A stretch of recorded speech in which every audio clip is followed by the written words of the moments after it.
നമസ്കാരം. ഇലക്ഷനിലെല്ലാം തന്നെ തുടർച്ചയായി പരാജയമേറ്റ് കേരളത്തിൽ CPM-ന്റെ സ്ഥിതി വളരെ അതീവ ഗുരുതരമായ അവസ്ഥയിൽ പോയിക്കൊണ്ടിരിക്കുമ്പോൾ ഒരു ആശ്വാസമായി അവർ കരുതിയത് ശശി തരൂരും സംഘവും ഒരു പ്രത്യേക പാർട്ടി ഉണ്ടാക്കാൻ പോകുന്നു എന്നുള്ള പ്രചരണമാണ്. ഈ അടുത്ത കാലത്ത് ഒരു എറണാകുളത്ത് നടന്ന തദ്ദേശ സ്വയംഭരണ തെരഞ്ഞെടുപ്പിൽ തെരഞ്ഞെടുക്കപ്പെട്ടവരുടെയും തോറ്റവരുടെയും ഒരു മീറ്റിംഗ് നടന്നിരുന്നു. അതിൽ രാഹുൽ ഗാന്ധി പ്രസംഗിച്ചിരുന്നു. ആ പ്രസംഗത്തിൽ തുടക്കത്തിൽ തന്നെ ശശി തരൂരിന് പ്രസംഗിക്കാൻ അവസരം കൊടുത്ത് അദ്ദേഹം രാഹുൽ ഗാന്ധി വരുന്നതിന് മുമ്പ് ഇറങ്ങിപ്പോയത് വലിയ വിവാദമായിരുന്നു. അത് വലിയ ചർച്ചയാകുകയും ശശി തരൂരിന് വലിയ തോതിൽ അസംതൃപ്തി ഉള്ളതായിട്ട് പറയപ്പെടുകയും ചെയ്തിരുന്നു. അത് വളർന്നു വലിയ വാർത്തയായി മാറുകയും പിന്നീട് അദ്ദേഹം വേറെ പാർട്ടി ഉണ്ടാക്കാൻ പോകുന്നു, വലിയ പ്രചരണം ഉണ്ടാകുകയും ചെയ്തു. CPM-ന്റെ സഹായത്തോടെ CPM-ന്റെ സഹയാത്രികനായി ഒരു പ്രത്യേക പാർട്ടി രൂപീകരിച്ച് കോൺഗ്രസിനെ പിളർത്തി വരാൻ പോവുകയാണ് എന്നുള്ള പ്രചരണമായിരുന്നു നടത്തിയത്. ഇതിന് പ്രധാനമായിട്ട് CPM-ആണ് നേതൃത്വം കൊടുത്തത്. അതിൻ്റെ പിന്നിൽ പ്രവർത്തിച്ച പിണറായി വിജയൻ ഇതിനു വേണ്ടി വിദേശത്തുള്ള ചില ബിസിനസ്സുകാരെ എല്ലാം ഉപയോഗിച്ച് ശശി തരൂരിന് പാർട്ടി ഉണ്ടാക്കാൻ വേണ്ടി കോടികൾ വാഗ്ദാനം ചെയ്തിരുന്നു. പാർട്ടി ഉണ്ടാക്കുകയാണെങ്കിൽ കേരളത്തിൽ അതിനുള്ള സംവിധാനങ്ങൾ ഒരുക്കാം, ജനക്കൂട്ടത്തെ സൃഷ്ടിക്കാം തുടങ്ങിയുള്ള വാഗ്ദാനങ്ങളൊക്കെ ചെയ്തു എന്നുള്ള വാർത്തയായിരുന്നു. വലിയ ചാക്കുമായി കാത്തിരുന്ന നമ്മുടെ പിണറായി വിജയൻ അവസാനം ആ ചാക്കിൽ ശശി തരൂർ കയറിയിട്ടില്ല എന്നുള്ള വാർത്തയാണ് ഡൽഹിയിൽ നിന്ന് വരുന്നത്.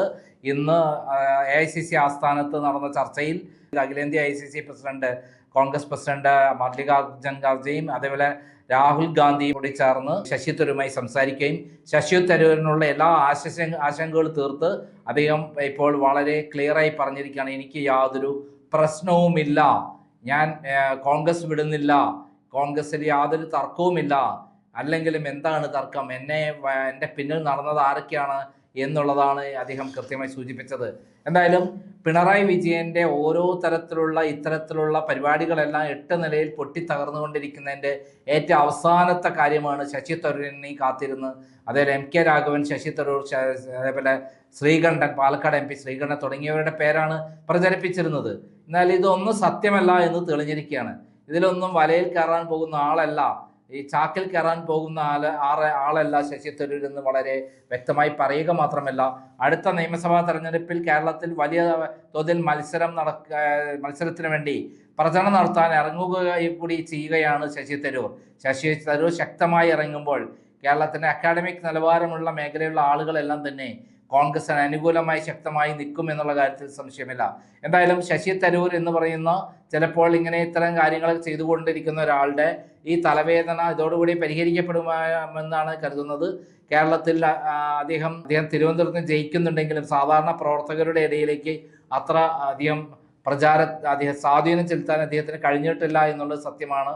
എന്നിരുന്നാലും അദ്ദേഹത്തെ അക്കാഡമിക് നിലവാരമുള്ള ആളുകളെല്ലാം ബഹുമാനിക്കുന്നുണ്ട്. അദ്ദേഹത്തെ പുസ്തകങ്ങൾ, അദ്ദേഹത്തിൻ്റെ പ്രസംഗങ്ങൾ, UN സെക്രട്ടറി സ്ഥാനത്തേക്ക് മത്സരിക്കാൻ നിന്ന ആൾ എന്ന് തുടങ്ങിയുള്ള അങ്ങനെയുള്ള ധാരാളം കാര്യങ്ങളാണ് അദ്ദേഹത്തെക്കുറിച്ചുള്ള ബഹുമുഖ പ്രതിഭ എന്നുള്ള രൂപത്തിൽ കാണുന്നത്. എന്നാൽ ഇതിനിടയിൽ ഉണ്ടായുള്ള വലിയ വാഗ്വാദങ്ങൾ അദ്ദേഹം പാർട്ടി വിട്ടു പോകാൻ കാരണമാകുന്നു, അതിനുള്ള നീക്കങ്ങൾ നടത്തി കഴിഞ്ഞു, ദുബായിൽ വെച്ച് ഒരു ബിസിനസ്സുകാരനുമായി ചർച്ച നടത്തി തുടങ്ങിയുള്ള കാര്യങ്ങളൊക്കെ വ്യാപകമായി പ്രചരണം നടത്തിയിരുന്നു. ദൃശ്യമാധ്യമങ്ങൾ ഇതിന് വലിയ പിന്തുണയും നൽകിയിരുന്നു. പക്ഷെ അതെല്ലാം 8 നിലയിൽ പൊട്ടുന്ന കാഴ്ചയാണ് ഇന്ന് കണ്ടിട്ടുള്ളത്. ശശി തരൂർ കോൺഗ്രസിൽ ഉറച്ചു നിൽക്കും.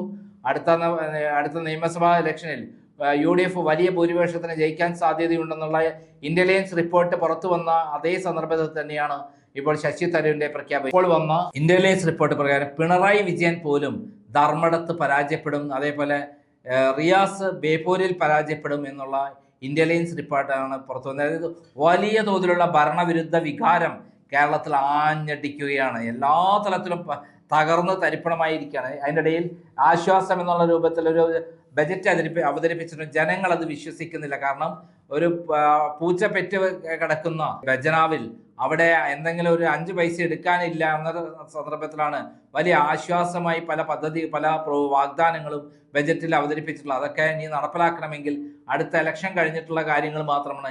അടുത്ത ഇലക്ഷന് വോട്ട് കിട്ടാൻ വേണ്ടിയിട്ടുള്ള തന്ത്രത്തിന്റെ ഭാഗമായിട്ടാണ് പിണറായി വിജയൻ ഈ കുതന്ത്രങ്ങളൊക്കെ കാണിക്കുന്നത്. ബാലഗോപാൽ അവതരിപ്പിച്ച ബജറ്റ് ബാലഗോപാലിനെതിരെ തന്നെ തിരിയുമെന്നുള്ള കാര്യത്തിൽ സംശയമില്ല.